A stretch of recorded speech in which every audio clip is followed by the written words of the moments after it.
vivo, já estamos ao vivo. Já estamos ao vivo. Já faz um minuto. Temos um seguidor, Vera. Muito boa noite, prazer em tê-los. Espera aí, deixa eu ajeitar aí o Dr. Marco aqui. Pronto, aqui, ó. Desligando o ar-condicionado, muito bem. Dr. Marco senta aqui do ladinho. Muito bem. Olá, pessoal. Grazi entrou, Aninha, muito prazer. Vera, que bom tê-los aqui. Vamos aguardar um pouquinho o pessoal entrando. Para quem nos conhece, boa noite. E para quem não nos conhece, somos Silvana Cracasso. Marco Fábio Coggi. Exatamente. Silvana Cracasso é uma educadora que permeia pela saúde. Dr. Marco Fábio Coggi. Sou fisioterapeuta e nós trabalhamos junto aqui na nossa clínica. Eu trabalho com hipnose clínica e a Silvana com reabilitação cognitiva, reabilitação das funções cognitivas, né? Isso mesmo.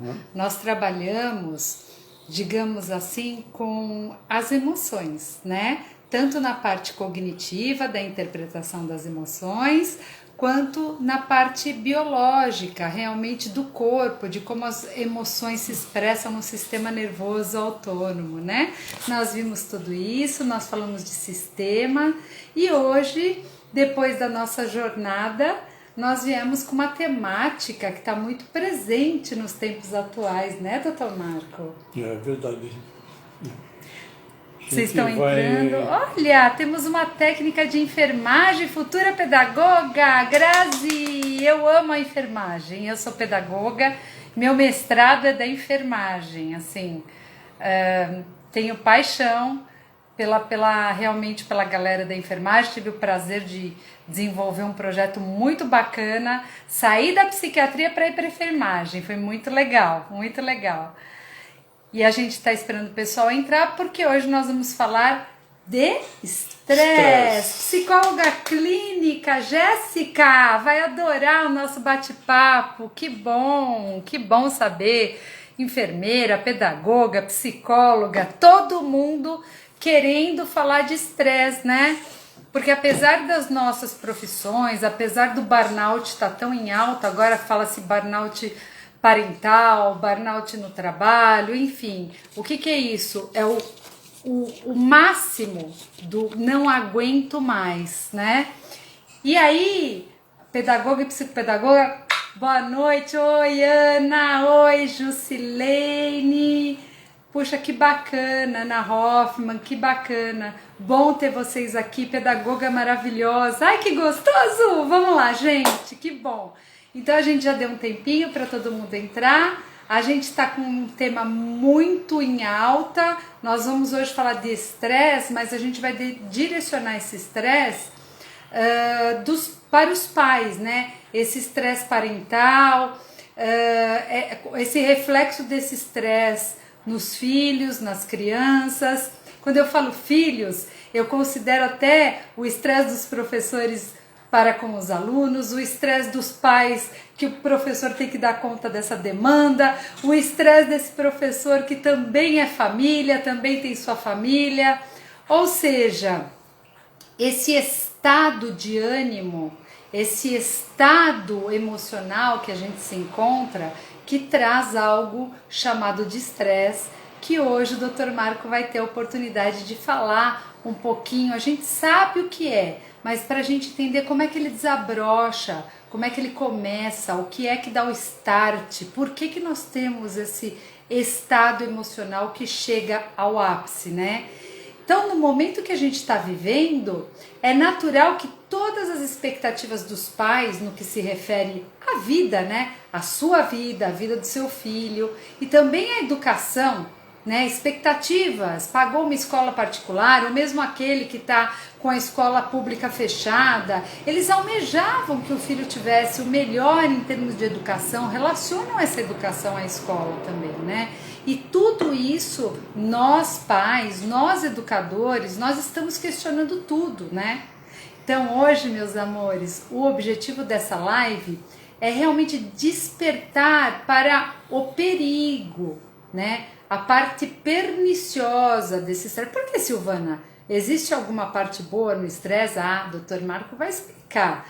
Uma pitadinha de estresse que lança uns hormônios para fazer a gente ir para a vida, né, para sair da acomodação é bom, mas o doutor Marco vai explicar. O objetivo da live de hoje, então, é despertar para esse assunto, para o perigo que envolve o quê? Um alto nível de estresse, um alto nível de estresse parental, ou seja, entre os parentes, entre os pares que vivem na mesma casa, no mesmo habitat, no mesmo ambiente. Quem está conseguindo sair para o ambiente de trabalho está apavorado, né? E vamos falar um pouquinho também, gente, das práticas educativas que vêm sendo ou não tecidas, construídas e utilizadas dentro dos lares, dentro de casa pelos pais, né? Nesse momento, além do estresse, traz consigo a ansiedade. Isso mesmo, Jéssica. Porque a ansiedade e o estresse, eles têm assim uma hierarquia, que o Dr. Marco também vou deixar para ele citar para vocês essa questão da ansiedade, muito bem colocada, né? Mães e pais que estão à beira do quê? De um colapso. E quando eu falo de colapso, quando falando em colapso, o que significa esse colapso? Significa realmente chegar num nível tão intenso de agitação, de ansiedade, de tentar imaginar o que está por vir, porque a ansiedade está muito relacionado com futuro, o Dr. Marco vai falar um pouquinho disso, né? Tão intenso esse estresse que a gente é assim tomado por um esgotamento. Gente, esgotamento físico e mental. Eu tô falando dos adultos que acompanham essas crianças e tô falando desse esgotamento que chega também para a criança.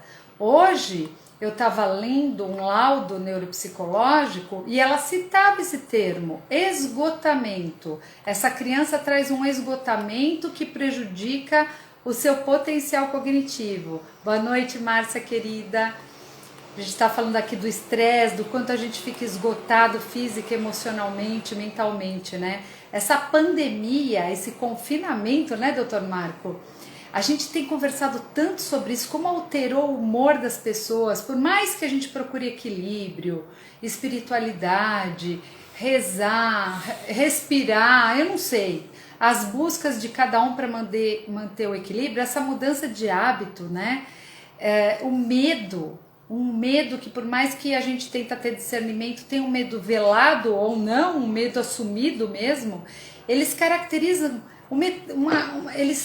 na verdade eles nos dão uma estafa, né? É uma impressão que a gente tem de sufocamento, né? De incapacidade diante do problema, né? Olha, imagina, vamos imaginar esse cenário, né? Esse cenário, nós temos um funcionário aqui muito querido e ele estava nos contando que vocês não imaginam que virou minha casa.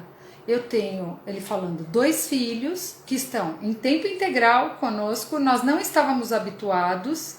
Eu e minha esposa trabalhando dentro de casa, sempre nos demos muito bem, sempre tivemos nossos horários de dar atenção para as crianças, de repente estamos os 4 em casa e um empurrando o filho para o outro.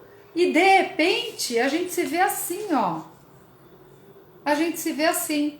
Olha a criança lá assistindo tudo, olha essa cena.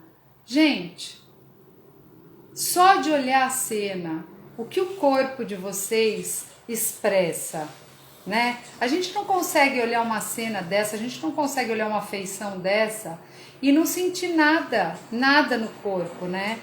Fui diagnosticada com mialgia e fibromialgia após mais de 5 anos de dores intensas e a raiz era o estresse. Exatamente.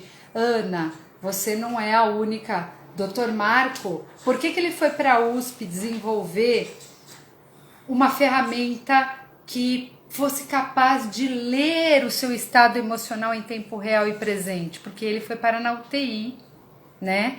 E queriam fazer inclusive aquele manejo cardioversão, só para você entender aquilo que a gente vê em filme que dá uns choques. Pô. Ele falou, não, isso não, porque ele é da fisioterapia, ele falou assim, esse negócio vai me dar um monte de morte neuronal, tudo bem, eu ganho umas coisas e perco 500. Não quero isso, eu vou ver como é que meu organismo reage. E aí a gente descobriu, pessoas queridas, que tem como a gente olhar nosso estresse, um biofeedback cardíaco muito legal e ter uma linguagem tão gostosa para criança, parece um videogamezinho e dá uma resposta de gráfico, é muito legal. Vocês entram depois no nosso site que vocês vão conhecer aqui, ó, que bonitinho, cardio de cardíaco, emotion de emoção, né? É a emoção que está expressa nos batimentos, nos intervalos dos batimentos do coração, né? Uma cena muito triste, mas não se pode deixar que o estresse interfira na nossa vida física e quanto psíquica. Verdade, Jéssica, verdade. A gente vai explicar um pouquinho esse estresse, mas a gente não pode deixar, só que é o seguinte, ele não pediu licença e entrou. Ele entrou nas nossas vidas, né? Então, além do nosso próprio turbilhão emocional, somos seres sociais, né, Jéssica? E aí, como é que a gente não vai se importar com o outro? E o filho? E aí, sabe, e o sonho da família feliz? Olha o que está acontecendo dentro das casas, um turbilhão emocional.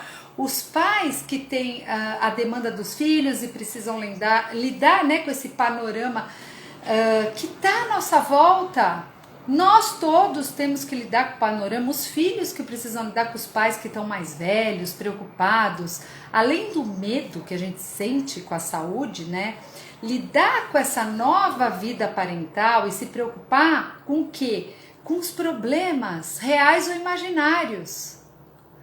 E aí vocês vão ver, Dr. Marco vai falar sobre esse real e imaginário, né? Possíveis problemas, os que existem e os que podem vir a existir. Olha lá quem falou de ansiedade. Lógico, eu tô pensando no problema que pode vir a existir. Eu tô no imaginário, eu tô ansiosa, né? E essa ansiedade, todo dia, essa carga alta de ansiedade pode nos levar a um estado patológico que é o estresse. Estresse é coisa de adulto? Será? Coloca aí pra mim. O que vocês acham? Sim, não, talvez? Estresse é coisa de adulto? Oi, Meise. E aí, Meise? Estresse é coisa de adulto? Chandra, Josi. Vamos lá, coloca aí, vamos participar. Vai, gente, educadoras. Vamos fazer uma interatividade aí. Vocês acham que estresse é coisa só de adulto? Pois é, nós viemos discutir aqui hoje. Ah, criança tem estresse? Crianças vai pro quarto, vai brincar, vai pegar os brinquedos. Mas e a pressão psicológica? Né? Ela traz uma sensação muito ruim de medo, e o medo na criança é desconhecido, né? O medo da criança é uma coisa desconhecida. E nós adultos, ela traz uma sensação de impotência, né? De lidar com a situação, uma frustração, né? Aí a Jéssica falou pra mim que todos nós estamos propícios a ter esse estresse. É isso aí, Jéssica, criança também. Por incrível que pareça, estresse não é só coisa de adulto, né, Ana? Infelizmente, acho que não. Isso aí, acho que não, Antonella. Você acha que criança não tem estresse? Como é que é? A pergunta que eu ia fazer agora... Vidas, as vidas, veja, criança é um ser vivo e tudo que tira a gente do nosso estado habitual dá uma desequilibrada. E o organismo, o nosso sistema é tão sábio que ele tem os recursos para lidar com isso, mas todo dia, gente. Boa noite, Ciado, né? Que legal. Vamos lá, então, nós estamos falando aí desse estresse. Será que todo mundo tem recurso para lidar com esse, né? E as nossas vidas sobrecarregadas de obrigações, de conflitos, de responsabilidades. Pessoal, quem não está vivendo isso? E os filhos? Eu tenho filhos jovens e eu trabalho com toda a faixa etária, inclusive idosos, pessoas... idosos viram nossos filhos depois e os filhos estão sendo realmente muito prejudicados com esse estresse. O ambiente exige muito, está exigindo muito mais do que estávamos acostumados, gente. Se a gente achou que tinha um alto nível de responsabilidade, e isso nos causava estresse. De repente vem essa pandemia, né, doutor Marco? E vem emoções e sentimentos, né? Até o doutor Marco, que eu falo que ele é uma máquina, não é gente? Outro dia eu vejo ele com uma carinha meio estranha, eu falei, o que aconteceu, né? Então ele falou assim, não sei, uma sensação no ar, uma coisa estranha, coisas que a gente desconhece, né? É uma carga de alguma coisa que mexe com o nosso emocional, né? Em decorrência dessa demanda, né? Do alto grau de exigência. Quem aqui não tá com alto grau de exigência? Me fala, que eu vou passar uma semana na sua casa. Porque assim, o que eu tenho visto conversando? Ah, legal, acho que, Antonella, criança tem estresse. É isso aí, tem sim. Porque se ela não tem... Lembra aquela historinha, vocês educadores? Que a criança aprende se espelhando no adulto? Pois é. Ana, infelizmente o estresse é pertinente ao ser humano. E criança é ser humano, em virtude de diversas tribulações, pressões. E a criança não tem vivido só o mundo da fantasia, porque confinada dentro de casa com os pais, ela tá vivendo junto, né? Olha, a colega falando que tem levado filhos ao consultório 5 e 6 anos sem dormir, né? Comendo horrores. Olha a ansiedade da colega que falou, olha o efeito da ansiedade, né? E aí o que acontece com a gente? Uma despersonalização. E essa despersonalização que você se estranha, o Dr. Marco está me mostrando a hora, eu vou passar a minha fala aqui para ele, mas eu queria contextualizar que vem uma irritação. Quem aqui não percebeu uma irritação pessoal ou nas crianças, né? É verdade, Aninha, nos dias atuais está pesado, ainda mais com a pandemia, porque vem uma irritação, um cansaço, uma tristeza. Não vejo ninguém pulando assim de muita alegria, um afastamento, sabe? Assim, um embotamento afetivo, um isolamento, baixa autoestima, não cumprimento de algumas tarefas, a gente fica irritado. E aí, esses estados não afetam somente vocês, professores, pais, eles afetam as crianças. E isso tudo já começa na gestação. Pessoas, vocês acham que o bebê tá lá dentro, tá protegido? Já começa na gestação. O estresse de uma mãe pode afetar o seu bebê. Dr. Marco vai falar disso, prometo que ele vai falar. Na próxima live. Na próxima live não, eu vou que essa ela não para de falar. O estresse pode afetar o bebê, ainda mais no útero, sabe? Porque o útero é um ambiente que produz efeitos ao longo da vida. O doutor vai falar disso. O prejuízo do estresse ao longo da vida de uma criança que sofreu esse estresse materno já no ventre, né? Eu vi com estresse, mas quando o chocolate passa, não somente irritação e tristeza, até mesmo preguiça, isso mesmo, desalento. Por quê? Ele vai falar cascata de hormônios, adoro isso, eu espero que ele fale, se ele não fala de uma cutucada, cascata de hormônios, o que acontece quando a gente tá ansioso, né? Ananda Mida, meu neurotransmissor do chocolate. Oh, o chocolate, ele vai falar de chocolate. Não, mas eu vou comer, não vou falar. Vai falar. Mas o bebê, gente, ele consegue ouvir os batimentos e a inquietação da mãe. Olha só, a gente tá falando da barriguinha agora, tá?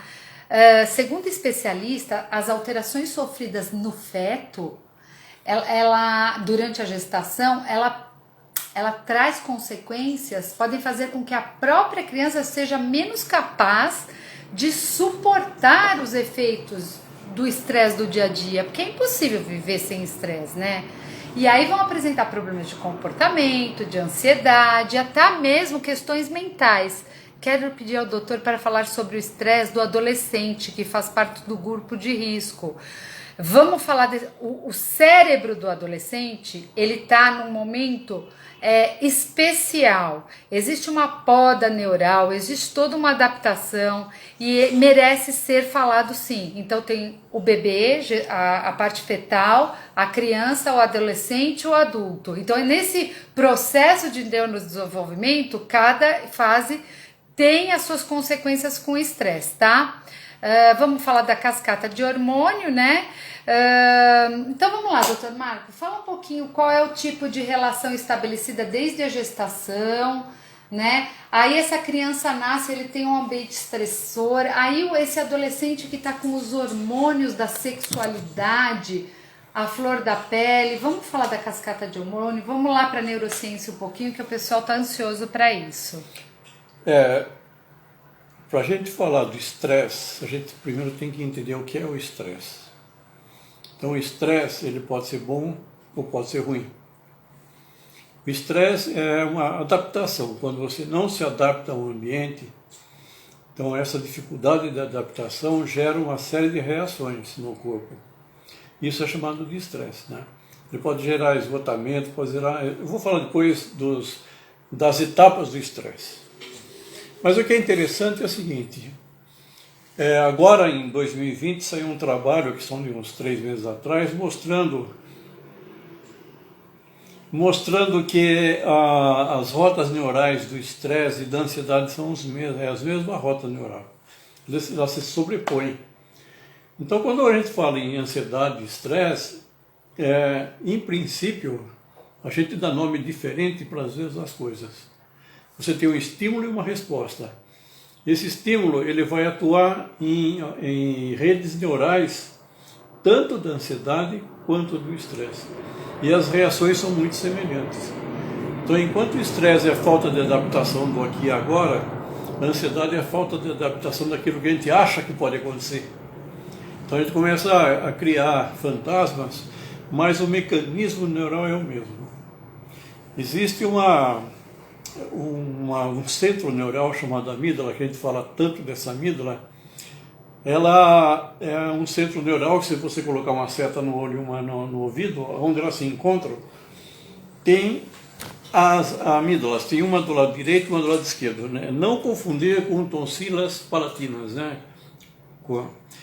Então, essas duas amígdalas que ficam no centro do nosso cérebro, ela tem uma função muito importante de proteção. Então, o que acontece numa situação de estresse, né? A pessoa,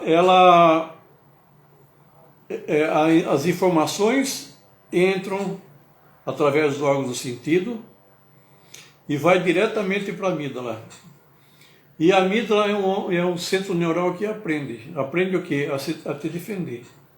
Então tudo aquilo que ela imagina que seja ruim para a tua sobrevivência, que possa ameaçar a tua sobrevivência, ela imediatamente reage através do sistema nervoso autônomo. O guardião do castelo.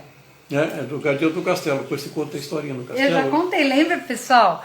Quem estava lá, que eu contei a historinha do castelo, que o senhor amígdala, foi para a guilhotina, a ameaça de guilhotina é nossa amígdala cerebral, radar.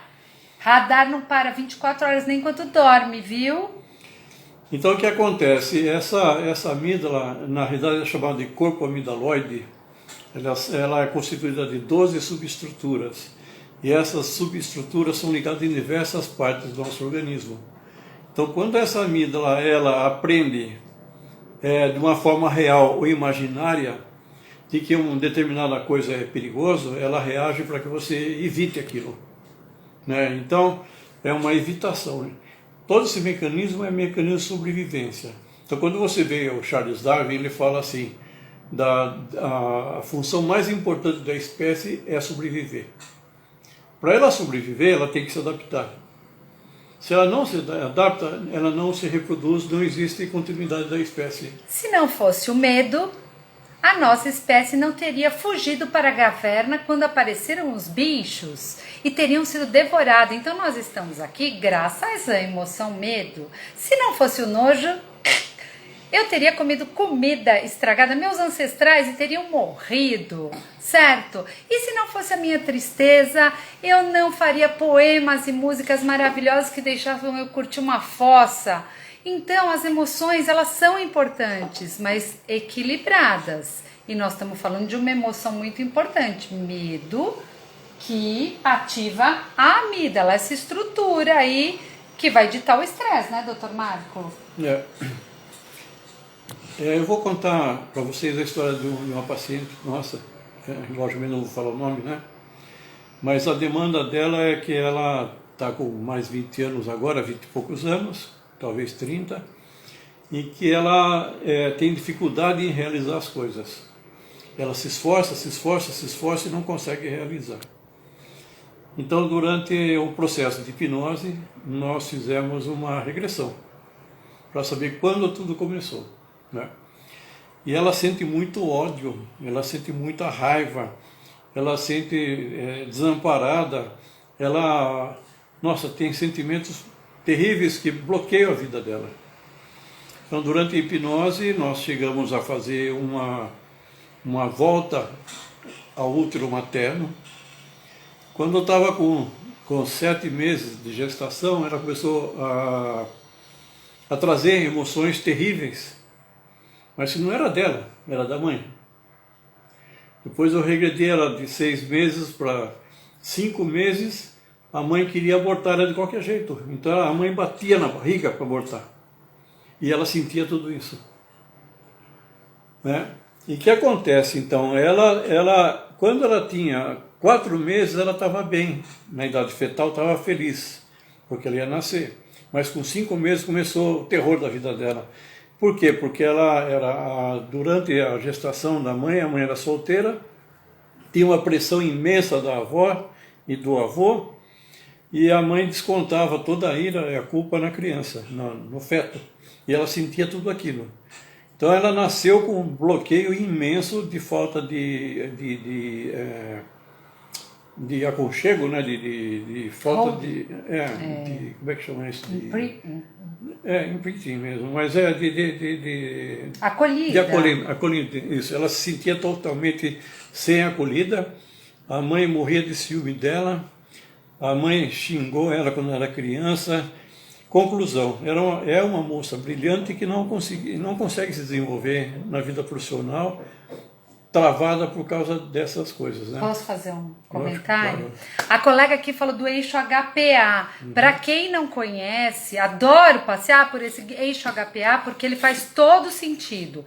Então a gente vai pegar esse eixo HPA que a colega falou, mais o que o Dr. Marco está falando, que são as memórias emocionais que ficaram registradas no subconsciente. Esse é nosso sistema. Consciente, subconsciente. Nós temos, lembra que nós falamos para vocês, uma constituição da nossa evolução dos três cérebros. Isso não é teoria, isso é estrutura biológica, né? A parte mais primitiva, a parte mais emocional e a parte cortical, de acordo com a evolução da nossa espécie.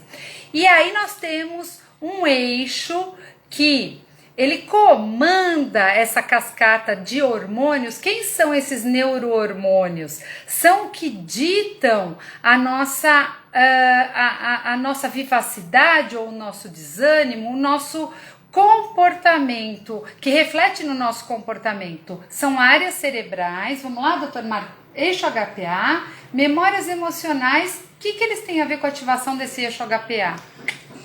O eixo HPA, H é de hipotálamo, P de pituitária ou hipófise e A é de adrenal ou supraadrenal, né? HPA.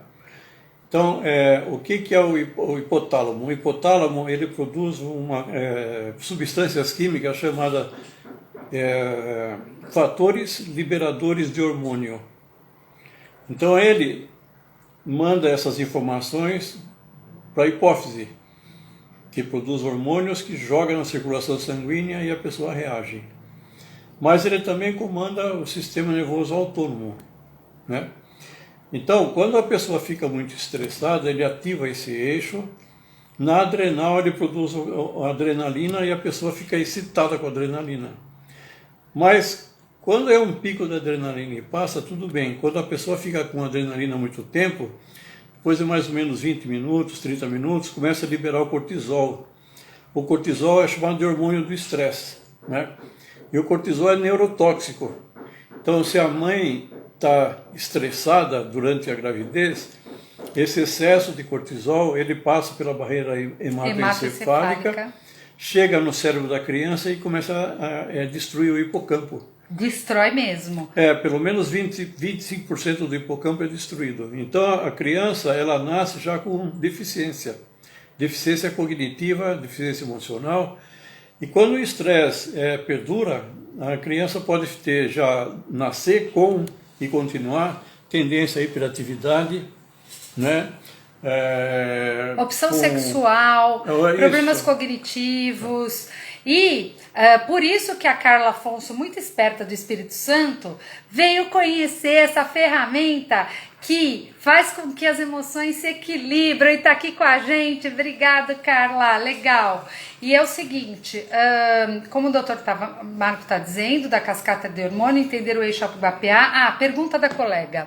Então, doutor Marco, quer dizer então que uma mãe que passa, tem duas perguntas pendentes. Uma mãe que passa por muito estresse,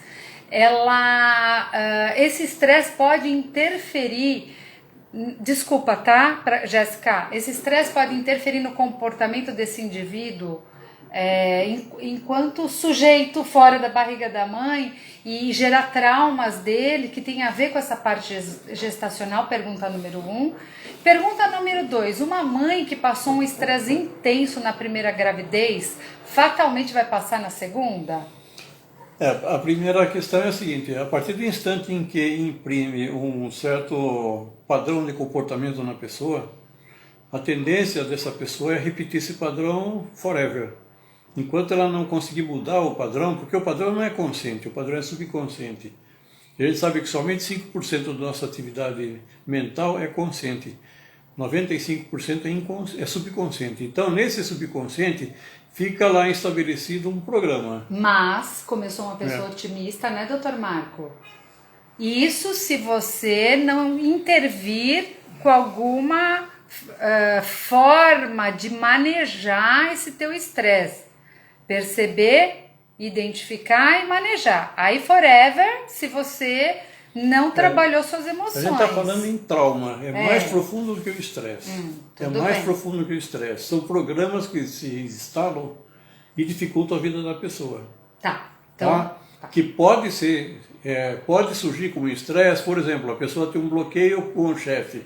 Então pode aparecer no trabalho um estresse muito intenso devido ao chefe.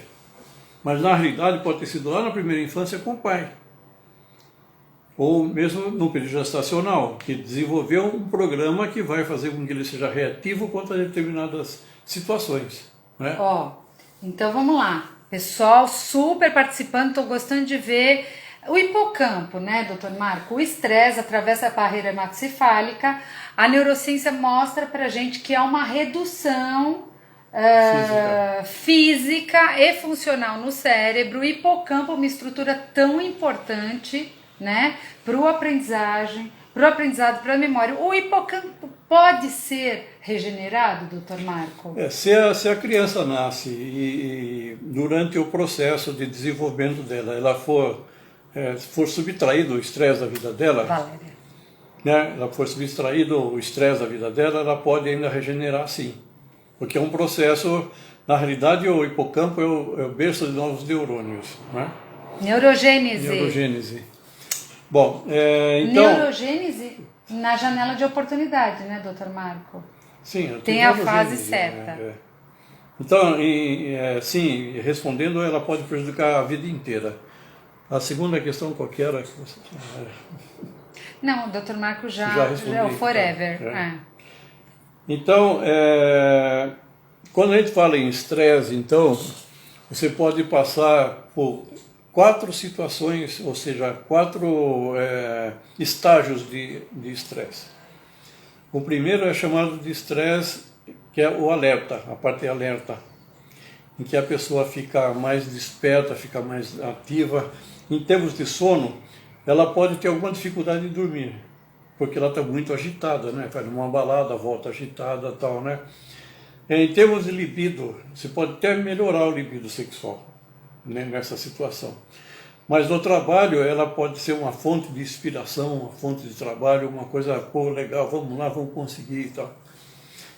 Mas ela pode já começar a ter algumas atividades no corpo, tensão muscular, taquicardia, sudorese, que são reações do sistema nervoso autônomo. Mas tudo isso aí deve normalizar, deve passar e tudo bem. Então essa fase de alerta é uma fase propícia para você fazer as coisas. Só que se essa fase de alerta continua, A pessoa daí começa a normalizar o sono, mas começa a baixar a libido, a parte do trabalho ele volta normal, ele para de ter aquele estado de alta produtividade para voltar à normalidade. Daí começa a ter problemas de memória, começa já a ter as primeiras falhas de memória, e a pessoa já se sente mais cansado, se sente meio desanimado. Essa segunda fase se chama de resistência. Se a pessoa continua ainda no nível de estresse crescente, ela passa naquilo que chama de quase exaustão. Na quase exaustão, então a pessoa realmente já tem insônia, ela acorda muito cedo, não consegue dormir mais, ela fica muito agitada, a atividade sexual tende a desaparecer, ela começa a ficar sem libido, o trabalho, o desempenho dela começa a cair, né? E daí a memória é mais afetada, então ela tem uma série de reações, já começa a aparecer problemas de doença já. E o sintoma do estresse, ele é parecido com o sintoma da ansiedade? É muito parecido. É muito parecido. É muito parecido. Quais são os sintomas? Palpitação? Então, depende do grau de ansiedade, né? Se você pega, por exemplo, um transtorno de ansiedade que seja uma fobia não, um pânico, aí você tem uma palpitação, tem a sensação que vai morrer, parece que o coração vai sair pela boca, a respiração fica ofegante, a pessoa fica realmente desesperada, mas é só uma atividade do sistema nervoso autônomo, assim como no estresse, é a mesma coisa. Então, a gente dá nome diferente para efeitos muito semelhantes. Depende da rota neural em que essa atividade ocorra. Se é, por exemplo, da amígdala pelo córtex pré-frontal, daí tem o branco do apagão, a pessoa fica com fobia social, não consegue fazer uma palestra, então depende das rotas neurais que ele trafega. É o sistema de defesa, paralisa, isso. Né? Pode congela, chegar a paralisar. Isso. Ou parte para a luta, né? É o sistema de defesa. E o quarto estágio, que é o estágio mais complicado, chamado de exaustão. Na exaustão a pessoa quase não dorme, está sempre agitado, a libido praticamente some, né? Não tem mais interesse sexual nenhum, não consegue mais trabalhar, e às vezes chega naquilo que se chama de burnout. Burnout é um estresse relacionado às atividades do trabalho, né? Isso. Depois ela vive cansada, vive esgotado, desgastado completamente, e aí começam a aparecer as doenças. Pode aparecer hipertensão, pré-diabetes, pode aparecer úlceras. Já pega a parte orgânica. Já pega a parte orgânica. E a pessoa então fica apática, às vezes fica até com vontade de morrer, porque não vê mais. Aí já é um grau bem profundo. Bem profundo do estresse, patológico mesmo, né? Então perceberam os 4 estágios? Vocês estão se vendo em algum deles? Alerta, resistência, quase exaustão e exaustão. São as 4 fases do estresse, né? Terminou as fases do estresse? Só para lembrar de uma pergunta aqui. Pode falar. A colega que perguntou sobre a adolescência, eu queria comentar com vocês sobre o adolescente. O adolescente é uma fase muito peculiar, né? Onde tem mais uma das podas neurais. E durante a poda neural diminui-se a quantidade de produção de adrenalina, né? E esse jovem, ele quer mais emoções e conforme diminui-se a adrenalina, em compensação aumenta-se a produção dos hormônios sexuais. E esses hormônios sexuais têm muito a ver com a área de recompensa do cérebro. Então, nesse período, se o adolescente ele fica muito ansioso e também acometido por uma ansiedade constante que já tende para um estresse, ele pode recorrer a recursos que vão lhe dar uma tranquilidade. Então é onde a procura por cannabis, por maconha é muito alta nessa fase de adolescência, ou ao contrário, esse que está com embotamento afetivo, ele vai procurar alucinógenos mais potentes. Por quê? Para dar conta de liberar essa adrenalina, ou o TDAH, por exemplo, para dar conta de sossegar o facho. Quem perguntou do adolescente? Eu, como leiga, digo que o estresse é em consequência de algo que já aconteceu. Vamos lá, doutor Marco. E o ambiente que o ocasionou não foi alterado e a ansiedade é a preocupação com algo que ainda vai acontecer no futuro. Veja só, o nosso cérebro ele não entende muito bem o que é a realidade do que é fantasia. Porque quando a gente imagina alguma coisa, você ativa redes neurais, estão ligadas aqui atrás, no córtex occipital, e as imagens vêm. E o que acontece com isso? Acontece que o cérebro reage da mesma forma. Por exemplo, se a pessoa pensa assim, numa situação em que ela viveu, e ela está revivendo aquela situação, a reação no organismo é praticamente a mesma. Ou seja, você tem razão, se ele antecipa alguma coisa que vai acontecer, pode ser verdadeiro ou falso, isso e traz uma reação fisiológica, isso chama-se ansiedade. Nós damos o nome de ansiedade. E se a pessoa ela não consegue se adaptar no ambiente, ou por fatos reais ou fatos imaginários, ou ela está interpretando aquela situação a nível subconsciente como sendo uma situação ameaçadora, a reação é a mesma. Porque o nosso cérebro ele não consegue distinguir muito bem o que é real e o que é imaginário. Né? E a gente sofre com isso. Bom, como a gente está falando de estresse e é um assunto riquíssimo, como é que está nosso horário aí? Beleza, eu queria falar para vocês, olha, e o que dirá, né, doutor Marco? O que dirá das crenças? Porque a colega falou de algo que vai acontecer, de algo que não aconteceu, mas o que dirá das crenças? Olha aí o que está acontecendo no estresse dentro de casa. Olha a crença, a mãe, né, a superpoderosa, elas costumam ser vistas como as super-heroínas, né? Mulher Maravilha, que consegue dar conta da casa, do trabalho, da maternidade, das emoções, da vida social. Ixi, a mulher tem que dar conta de tudo.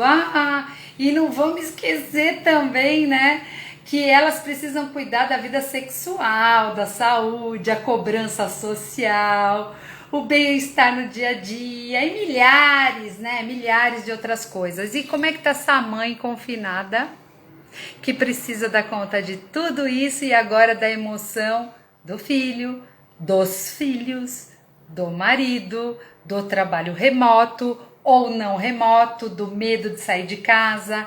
E aí, como é que fica essa constituição social dessa família, né? O que faz quando, por exemplo, perde numa fase jogando videogame, o que faz com que fique estressado e até bate a cabeça na parede. Nossa, então vamos lá. Eu tô falando da mãe, beleza, que também às vezes bate a cabeça na parede, tá? Mas a colega tá super interessada no adolescente, então vamos uma coisa de cada vez. Nossa, que descarga é essa, doutor Marco? De esse adolescente ou esse adulto tá lidando com uma situação, tá vivendo, como o doutor Marco falou, o cérebro não sabe se é real ou imaginário. Então esse adolescente tá vendo aquela cena violentíssima no videogame, ou não aguenta a frustração porque perdeu em algum jogo e joga tudo pro alto, arrebenta a mesa, chega a dar até com a cabeça na parede. Que explosão é essa de emoção? O que acontece, doutor Marco? Bom, primeiro, não importa se é videogame ou não, ou é um jogo de futebol, seja o que for.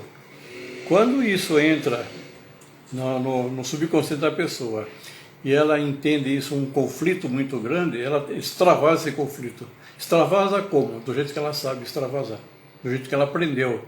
Ou através de observações reais, ou através de filmes, ou através de luta de Kung Fu, seja o que for.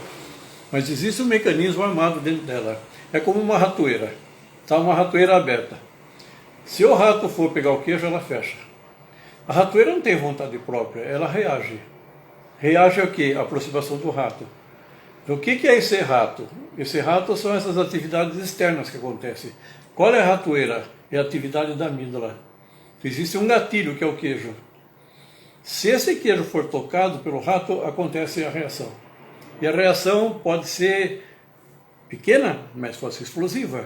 Depende de como é que esteja a mola dessa ratoeira. Pode ser que tenha jovens com baixa tolerância à frustração. Eu quero. E aí, eu quero. Eu não quero saber se eu posso, eu quero. Isso. Ele não tem o estágio eu quero, mas eu posso. Ele não passa para esse estágio. E descompensa, realmente descompensa.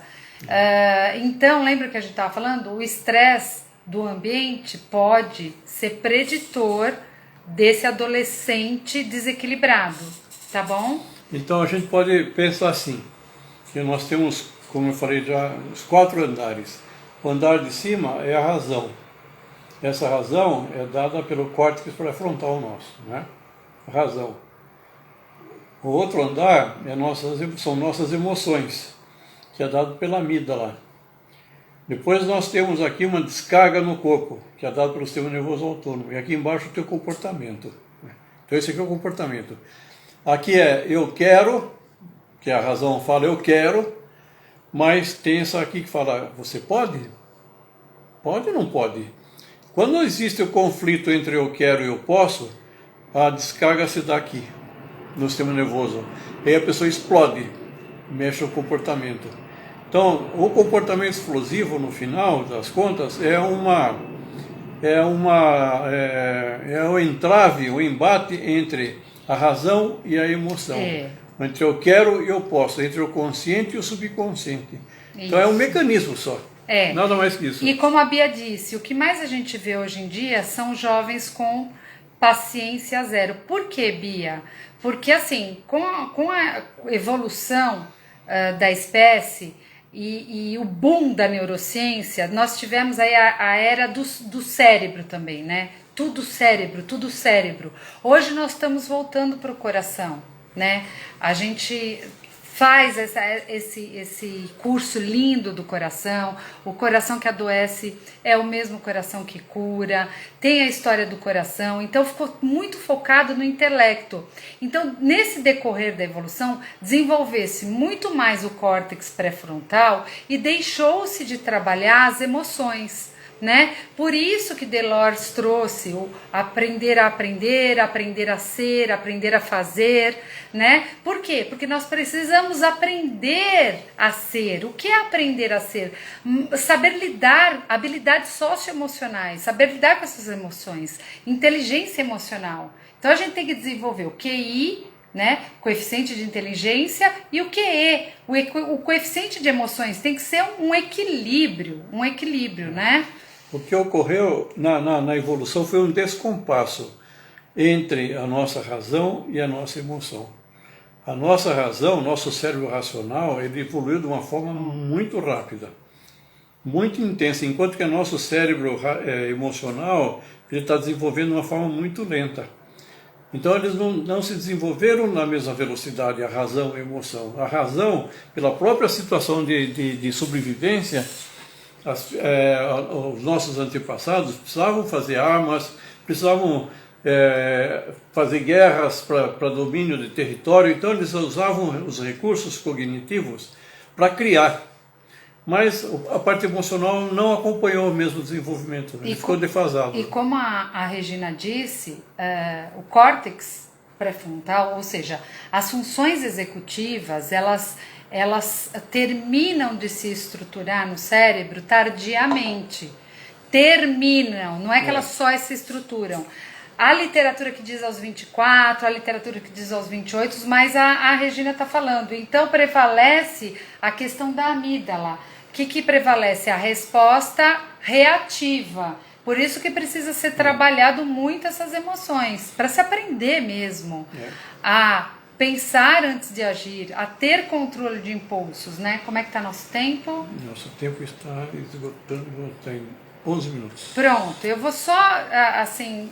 Exatamente, agora é tempo também de voltarmos ao nosso eu, emoções e sentimentos. Se faz urgente trabalhar isso mesmo, Bia, se faz urgente o autoconhecimento. É uma palavra linda, mas é mais do que uma palavra linda. É olhar para si, é buscar o sentido das coisas, não fora. É buscar o sentido da coisa dentro, isso serve para nós também, é nós podermos sermos a nossa melhor companhia, nós nos aceitarmos, né? Trabalhar as nossas personas, porque somos muitos personagens, e não é maldoso isso, Jung dizia isso. Somos a persona de mãe, de filho, de professor, mas temos as nossas sombras. E não podemos enfiar as nossas sombras no fundo do baú, porque ela é permeável, entendeu? Então vamos lá. Então o estresse parental que a gente trouxe na família, né? Ele é considerado um fator de risco para o desenvolvimento dessa criança. A gente trouxe isso. O estresse não tem idade. Por quê? Porque o estresse é captado pelo ambiente, né? E ele interfere totalmente no desenvolvimento e no bem-estar infantil, tá bom? Toda a dinâmica familiar vai afetar bem ou mal no desenvolvimento dessa criança e como essa criança vai lidar com os estressores, né? Toda a dinâmica familiar, ela pode gerar estressores nessa criança que vão ficar marcados na memória emocional. Então, meus queridos, o afeto, isso é sério, não é poesia nem palavra bonita. O afeto, o amor, o abraço, ele elimina qual neurohormônio, Dr. Marco? O afeto, o amor, ele libera a ocitocina. A ocitocina é chamada de hormônio do amor. Hormônio, né? do amor. E ele é antagônico à adrenalina, ao cortisol, essas coisas, né? Endorfina, então, as né, endorfinas, Dr. Marco? Então o que acontece a gente acha que é coisa que é bobo esse negócio, mas não é sério. Gente. Tem inclusive a terapia do abraço. Tem, gente. Em que libera. No nosso curso de neurociência a gente mostra muito sobre isso. No nosso curso de espiritualidade a gente traz também essa parte está falando de a gente se conhecer, conhece-te a ti mesmo e conhecereis os deuses e aí vai, né? Então, é muito sério isso. Né? A colega falou, Bia, precisamos ser mais amáveis, isso é ciência. O afeto, o amor na infância, na juventude, quem está preocupado com os adolescentes, são tão importantes, pessoas queridas, tão importantes quanto a parte da alimentação saudável, que a gente se preocupa tanto e corre atrás, as vitaminas que a gente vai dar para a criança, porque sabe que se eles não tomarem essa vitamina vai fazer falta na estrutura, né? O amor também. Mas veja só que coisa mais doida. Quando a pessoa está muito estressada, o corpo identifica que ele está sob perigo, sob ameaça. E como ele está sob ameaça, ele tem que ter energia para lutar ou fugir daquela ameaça. Para ele ter energia, o que ele faz? Ele começa a consumir a massa muscular para transformar em gordura. Então toda a parte muscular vai se transformando em gordura, porque gordura é uma reserva de energia. Daí a pessoa começa a comer, que é o craving, comer por comer, não por fome. Fissura, né? Fissura. E aí começa a aumentar a massa gorda. Então ele perde massa magra, aumenta a massa gorda. Daí ele começa a ter o excesso de cortisol, o metabolismo do cortisol pode levar a osteopenia, pode levar a osteoporose, a hipertensão arterial, a pré-diabetes, perda da imunidade.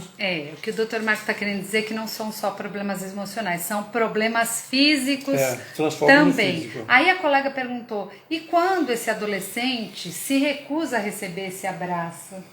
Se recusa a receber esse afeto. Mas isso tem que ser desde pequenininho. Mas tudo bem, doutor Marco, mas a gente sabe que nós temos agora a educação emocional, vários caminhos para se chegar a conscientizar algo que é desconhecido para ele, né? Então, temos dicas sim sobre isso, temos ideias, mas como está terminando, eu queria dizer para você, se você quiser muito saber sobre isso, liga pra gente.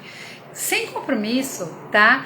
Que a gente pode bater um papo, vem visitar a gente tá recebendo com todos os cuidados, bonitinho, consulta o site, vê o endereço, hoje eu nem trouxe, www.intelectusclinica ou intelectusclinicaescola.com.br, procura lá o telefone, a Daiane vai receber vocês com o maior amor e carinho. Quem tá com a gente, tá estudando com a gente, sabe disso. Aí, ó, pessoal que pôs verdade, porque a gente gosta, sabe? A gente tem causas, sabe? Além de profissão, a gente defende causas, né?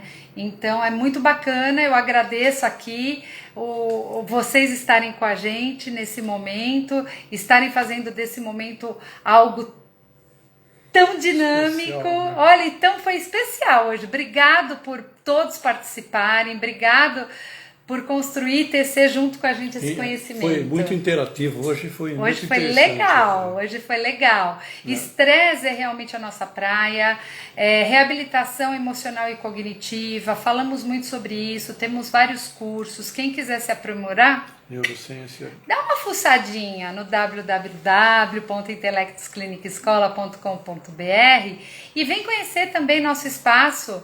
Se vocês tiverem alguém com problemas emocionais, Dr. Marco trabalha com hipnose, eu trabalho com reabilitação cognitiva, sou apaixonada por idosos especiais, temos muito para trocar e adoro aprender. Traz para mim as novidades também. Gratidão, Regina, muito obrigado, Ana, Meise, muito obrigada, Bia, obrigada mesmo, viu? Gostoso, né? Quem não gosta de receber um carinho? Carinho para vocês também. Valéria maravilhosa. Muito bom. A gente vai encerrar para conseguir deixar gravadinho para vocês e para quem não conseguiu assistir. Um beijo carinhoso, toda uma energia de amor e de afeto para vocês, construção do conhecimento. Até a próxima, gente. Até a próxima, pessoal. Gratidão para vocês também. Tchau, tchau. Ana, Obrigado. Jéssica. Tchau.